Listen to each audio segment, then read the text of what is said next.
the King of Glory Sutras called the Exalted Sublime Golden Light, a Mahayana Sutra. Homage to all past, future, and present Buddhas, Bodhisattvas, Pachika Buddhas, and Shravakas. Chapter 16. Chapter on Healing Illness.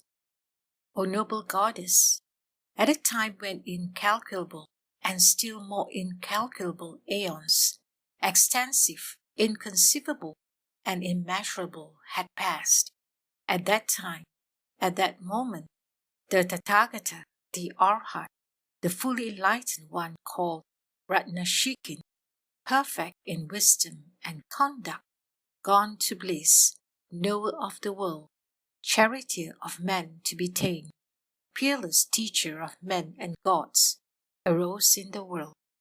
O noble goddess, at that time and at that moment, when Ratnashikin, the Tathagata, the Arhat, the fully enlightened one, passed into the state beyond suffering, when his teaching completely disappeared, and where there remained just a semblance of teaching, there was a king called Sureshwara Prabha, who was virtuous and who ruled his kingdom according to the Dharma and not according to non-Dharma. He was like a mother and father to the beings who lived in his realm. O noble goddess, at that time and at that moment, there lived in the kingdom of King Sureshwara Prabha a merchant called Jatindara, a doctor and healer, an expert in the elements. He was well versed in the Eightfold Treatise on medical science. And O noble goddess, at that time and that moment, the merchant Jatindara had a son called Jalavahana, handsome, attractive, blessed with an immaculately clear complexion, an expert in various treatises, a master of all treatises, learned in writing, numerology, palm reading, and astrology. O noble goddess, at that time and at that moment, hundreds of thousands of beings in the kingdom of Sureshwara Prabha were afflicted with various diseases. They were oppressed by various diseases. They experienced pain that was unbearably sharp, severe, and violent. Then, O noble goddess, at that time and at that moment, Jalavahana, the merchant's son, developed a mind of great compassion for the hundreds of thousands of beings afflicted with and oppressed by various diseases. These numerous hundreds of thousands of beings are afflicted and oppressed by various diseases. They are experiencing unbearably sharp, severe, and violent sensations of suffering. My father, Jatindara, a doctor and healer, an expert in the elements, well versed in the Eightfold Treatise on medical science, is old, in the waning phase, decrepit, and dependent upon a walking stick. He is unable to go to villages, cities, settlements, valleys, regions, and royal palaces. In order to completely free beings who are afflicted with and distressed by various diseases from numerous ailments, I shall approach and fully consult my father, Jatindara, on how to become knowledgeable about the elements involved in illness. With this special knowledge, I shall go to villages, cities, settlements, valleys, regions, and royal palaces and completely free hundreds and thousands of beings from their various sicknesses. Moreover, O noble goddess, at that time and at that moment, Jalavahana, the merchant's son, went to his father, Jatindara. He approached him and bowed at the feet of his father, Jatindara, folded his palms in reverence, and sat on one side. Remaining on one side, he questioned his father, Jatindara, in these verses. How do the senses apprehend objects? How do the elements change? At what time do embodied beings receive elements that cause disease?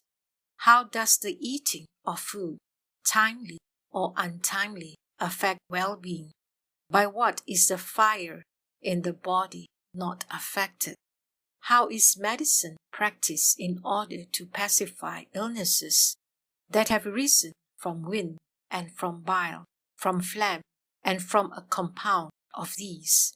When does wind, when does bile, when does phlegm, harmful to beings, become active? Then the merchant Jatindara revealed to his son Jalavahana the verses through which one gains mastery of the elements. See that 3 months are summer, and 3 are autumn, 3 are winter, and 3 are spring. Thus the succession of months forms 6 phases. 12 months are said to be 1 year. Note 3 and 3 are phases in brief. The monthly phase is shown in twos. When food and drink are thus taken and digested, the doctor, elements and phases too are shown. The senses and elements in turn change in the various phases of the year. As the senses go through such changes, afflictions arise for embodied beings. In that case, a doctor must have knowledge of the 3-month fourfold division and the 6-phase grouping of 2 months. Food, drink, and medicine follow this sequence. In summer arise illnesses from excess of wind. When autumn comes, bile disturbance occurs. Likewise, disease from a compound appears in winter. In spring arise illnesses from excess of phlegm. Fatty, warm, salty, and sour are summer's taste. Fatty, sweet, and cold are fall's.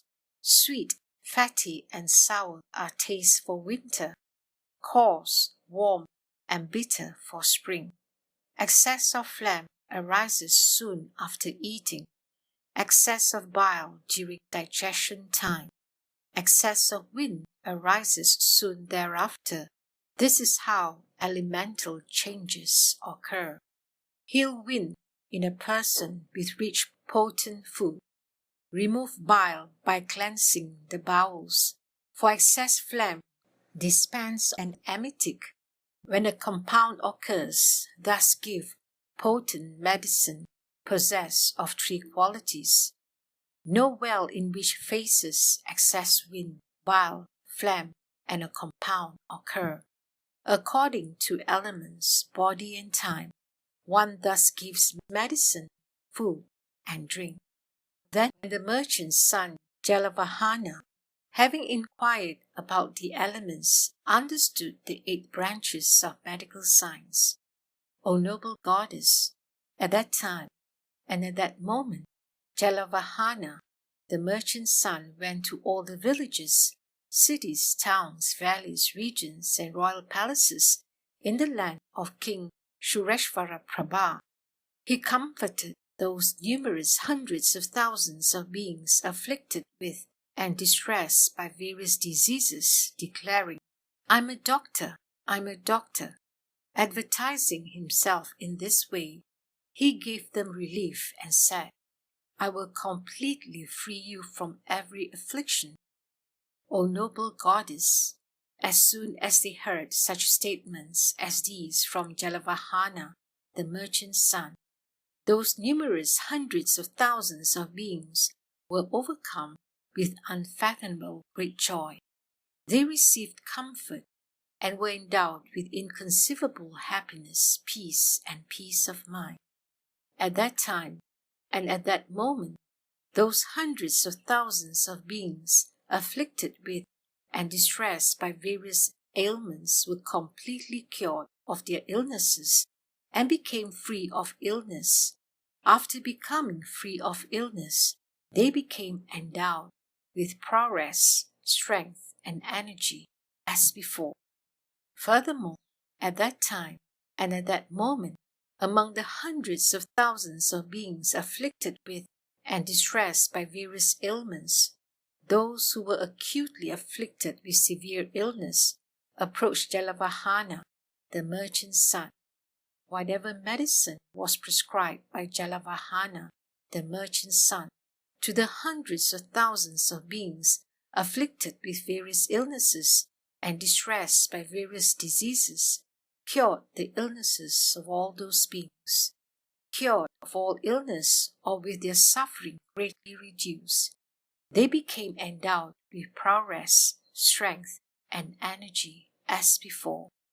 O noble goddess, at that time and at that moment, in the villages, cities, towns, valleys, regions, and royal palaces in the kingdom of King Sureshwara Prabha, hundreds of thousands of beings afflicted with and distressed by various diseases were freed completely from their illnesses by Jalavahana, the merchant's son. This concludes the 16th chapter, the chapter on healing illness from the King of Glory Sutras, the Sublime Golden Light. Chapter 17, chapter on the previous lives of Jalavahana's fish disciples. Moreover, O noble goddess, as Jalavahana, the merchant's son, made all beings in the kingdom of King Sureshwara Prabha without illness or merely with small illness, their bodies were endowed with strength and delight as before. All beings in the kingdom of King Sureshwara Prabha rejoiced, played, enjoyed themselves, gave gifts, and engaged in virtuous deeds. They honored and celebrated Jalavahana, the merchant's son, with these words: May Jalavahana, the merchant's son, be victorious. May he be victorious, the king of medicine. He healed all beings of disease. Surely he must be a bodhisattva. He has mastered the entire Eightfold Treatise on medical science. O noble goddess, Jalavahana, the merchant's son, had a wife called Jalambugarbha. O noble goddess, Jalambugarbha, his wife, had two sons. One was called Jalangbara, the other was called Jalagarbha. Then, O noble goddess, Jalavahana, the merchant's son, together with his two sons, visited villages, cities, towns, valleys, regions, and royal palaces. On another occasion, O noble goddess, Jalavahana, the merchant's son, went to a forest wilderness. There, in the forest wilderness, he saw flesh-eating dogs, wolves, jackals, flocks of crows, and other birds, all heading in the direction of Atavi Sambhava, the forest pool. And Jalavahana wondered, why are these flesh-eating dogs, wolves, jackals, flocks of crows, and other birds heading in that direction? He thought, I should go in the direction where the dogs, wolves, jackals, crows, and other birds are running, O noble goddess. Then Jalavahana, the merchant's son, gradually headed for Atavi Sambhava, the forest pool. In that great pool there lived 10,000 fish. There he saw that numerous hundreds of fish were bereft of water. He felt great compassion for those fish. The moment he generated that thought, he saw a goddess emerging from a tree with just half her body. The goddess said this to Jalavahana, the merchant's son: Excellent, excellent, O child of noble family! Since you are called Jalavahana, water bringer, give water to these fish. You are called Jalavahana on two counts: bringing water and giving water. Therefore, live up to your name. Jalavahana asked, O goddess, how many fish are there? The goddess said, there are a full 10,000. Then, O noble goddess, Jalavahana, the merchant's son, was overcome with great compassion. At that time, O noble goddess, in Atavi Sambhava, the forest pool, there was only a little water left. Without water, the 10,000 fish were dying and thrashing frantically about. Then, O noble goddess, Jalavahana, the merchant's son, ran in the 4 directions. In whichever direction Jalavahana, the merchant's son, ran, in that direction those 10,000 fish wretchedly looked. O noble goddess, although he ran in the 4 directions in search of water, Jalavahana, the merchant's son, did not find water there. He looked in the 4 directions and saw many tall trees not far away. He climbed those trees and cut their branches. Taking the branches to the pool, he built a cooling shed for those 10,000 fish. After this, O noble goddess, Jalavahana, the merchant's son, went searching for water to channel into the pool. He ran in the 4 directions, thinking, from where could water come? But he could not find any water. Very quickly, he followed the stream. Then, O noble goddess, he came to a great river called Jalagama, from which water in the pool of that forest wilderness came. He saw that the river had been made to flow into a chasm by an evil man, wishing to starve those 10,000 fish of water and eat them later. He thought, since this river cannot be diverted even by 1,000 men, how much less could I alone make it flow back? With this thought, he returned to the pool. Then, O noble goddess, Jalavahana, the merchant's son, went quickly to where King Shureshwara Prabha was. Paying homage with his head at the feet of King Shureshwara Prabha, he sat down on one side and gave this account. In your majesty's kingdom, I've relieved the diseases of beings in every village, city, and town. In one place, there is a pool called Atavisambhava.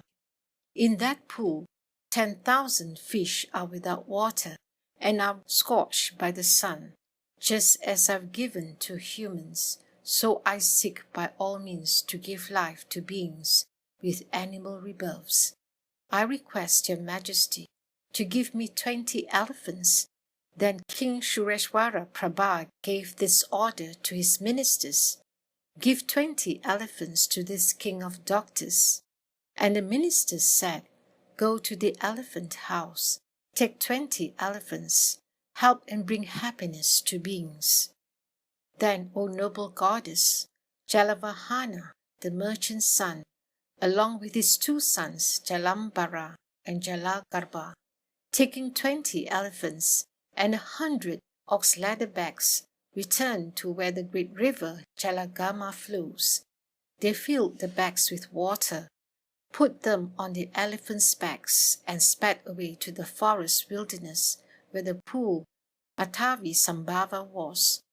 They took the bags from the back of the elephants and filled the pool with water. They walked about in the 4 directions. Wherever Jalavahana, the merchant's son, went, those 10,000 fish followed after him. Then, O noble goddess, Jalavahana, the merchant's son, had this thought, why are these 10,000 fish following after me? Then it occurred to him, no doubt these 10,000 fish are tortured by the fire of hunger and are seeking food from me. I should give them food. Then, O noble goddess, Jalavahana, the merchant's son, said this to his son, Jalambara, O son, ride the fastest of all the elephants and go quickly to my home. Bring this message to your grandfather, the merchant, and say, Grandfather, Jalavahana says, whatever food may be ready in this house for parents, brothers, sisters, male and female servants or workers, make it into one packet, put it on Jalambara's elephant, and send him quickly to Jalavahana. Then the boy Jalambara rode the elephant and went, running fast to his father's house. There he relayed the message to his grandfather in detail. Then the boy Jalangbara put the foot on the elephant's back and returned to the pool. Atavisambhava, delighted to see his son, Jalavahana received the food. He chopped it into pieces, threw it into the pool, and thus satisfied those 10,000 fish. Then he had this thought. At another time, from a bhikshu in forest solitude, reciting Mahayana texts, I heard that anyone who hears the name of the Tathagata, Ratnashikin, at the time of death, will be reborn in the higher states. I should teach the profound teaching of dependent origination and pronounce the name of Buddha Ratnashikin, the Tathagata, the Arhat, the fully enlightened one. However, at that time, the views of beings in Jambudvipa were divided into two. Some liked and believed in the Mahayana, while others despised it. Then Jalavahana, the merchant's son, at that time, stood knee-deep in the pool. He purposefully and solemnly cried, I prostrate to Buddha Ratnashikin, the Tathagata, the Arhat, the fully enlightened one. When the Tathagata Ratnashikin was training in bodhisattva deeds, he made this prayer. At the time of death, whoever in the 10 directions hears my name, may they transmigrate from their world and be reborn in the heaven of the 33. There may they be equal among gods. Then Jalavahana, the merchant's son, expounded the Dharma in this way to those beings in the animal state. As this exists, this arises. Because this is produced, this is produced. Thus, due to ignorance, karmic formation arises. Due to karmic formation, consciousness arises. Due to consciousness, name and form arise. Due to name and form, the 6 sense sources arise. Due to the 6 sense sources, contact arises. Due to contact, feelings arise. Due to feelings, craving arises. Due to craving, grasping arises. Due to grasping, existence arises. From existence arise aging and death, sorrow, lamentation, suffering, unease of mind, conflict and strife. In this way, this great aggregate of suffering comes into being. Furthermore, it is this way, with the cessation of ignorance, karmic formation ceases, and likewise through to the cessation of this great aggregate of suffering. Having given this Dharma teaching to those beings in the animal state, O noble goddess, at that time, at that moment, Jalavahana, the merchant's son, returned home with his sons Jalangbara and Jalagarbha. Then at another time, after feasting and drinking at the great festival, Jalavahana, the merchant's son, lay intoxicated on his bed. At that time, at that moment, a great omen occurred.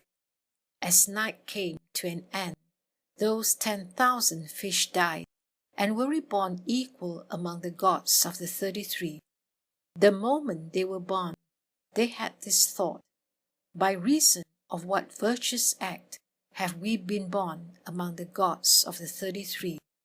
The answer arose in their minds. In Jambudvipa, we were 10,000 fish. While we were in that animal state, Jalavahana, the merchant's son, satisfied us with water and food. We were also given a Dharma teaching on the profound principle of dependent origination. He pronounced to us the name of Ratnashikin, the Tathagata, the Arhat, the fully enlightened one. By reason of this cause and condition, we were born among the gods, We should go to where Jalavahana, the merchant's son, is, and make offerings to him.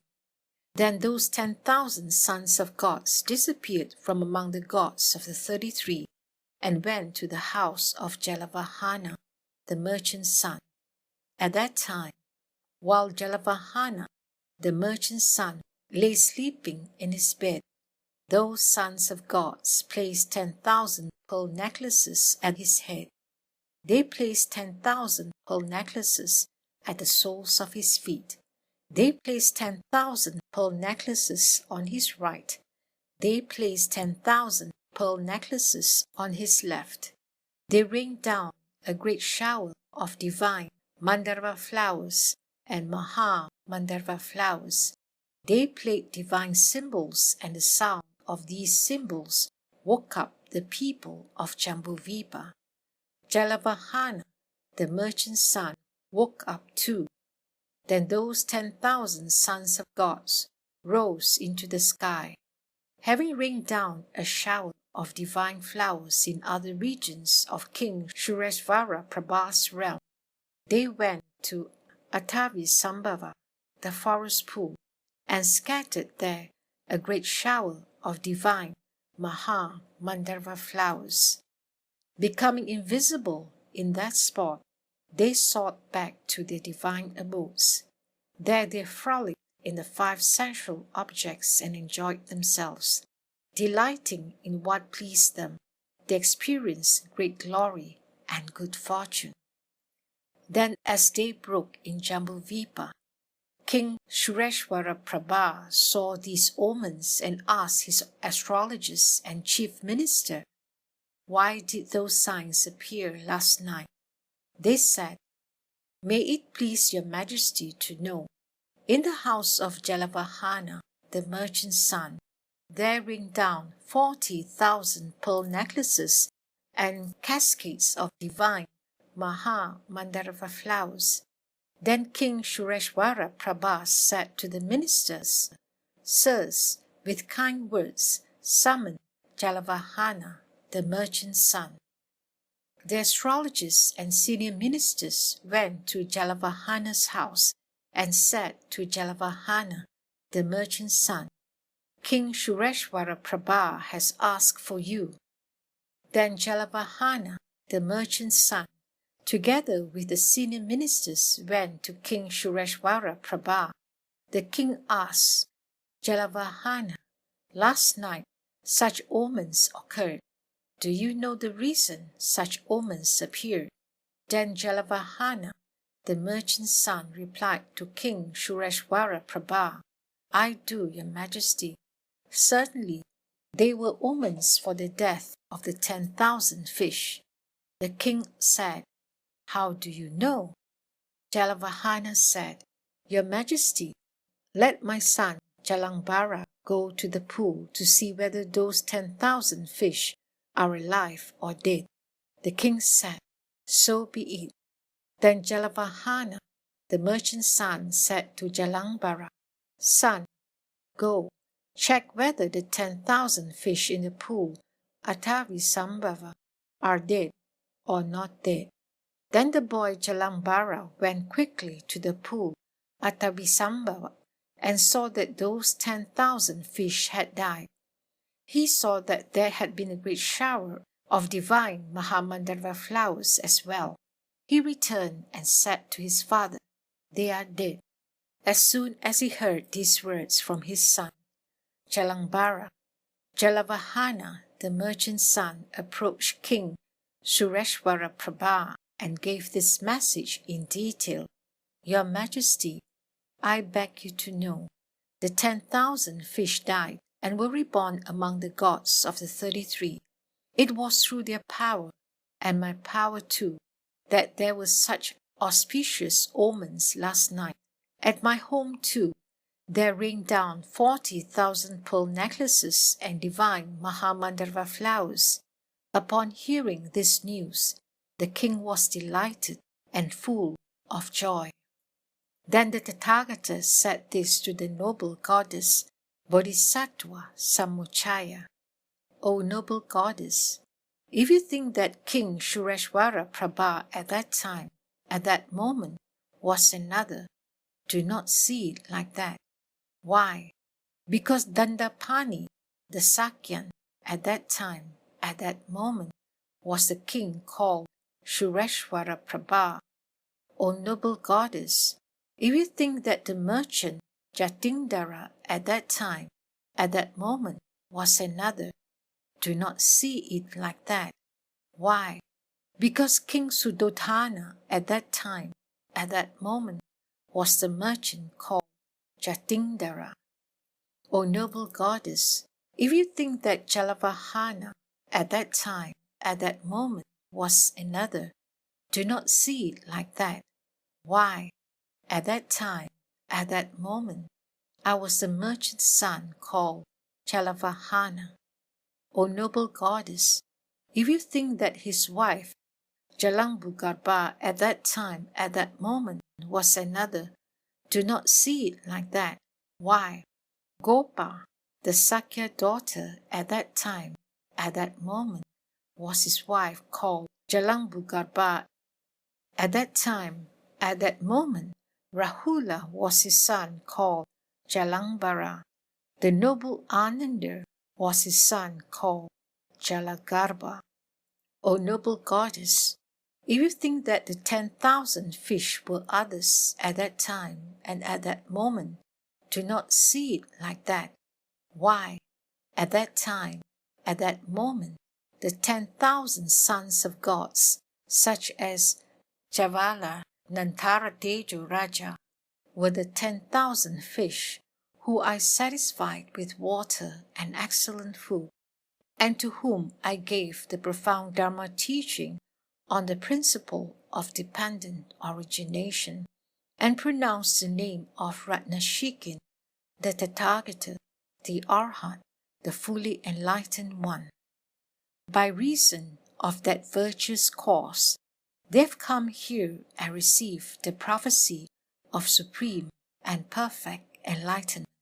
Furthermore, because they have listened to this Dharma teaching with intense joy, aspiration, supreme joy, and reverence, they have all received prophecies and names.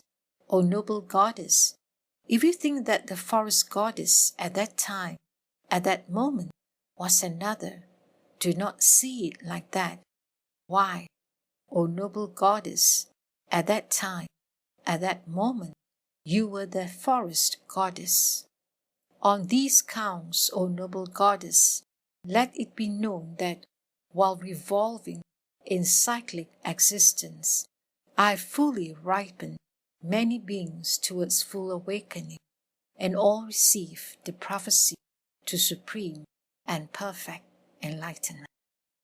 This concludes the 17th chapter, the chapter on the previous lives of Jalavahana's fish disciples from the King of Glory Sutras, the Sublime Golden Light.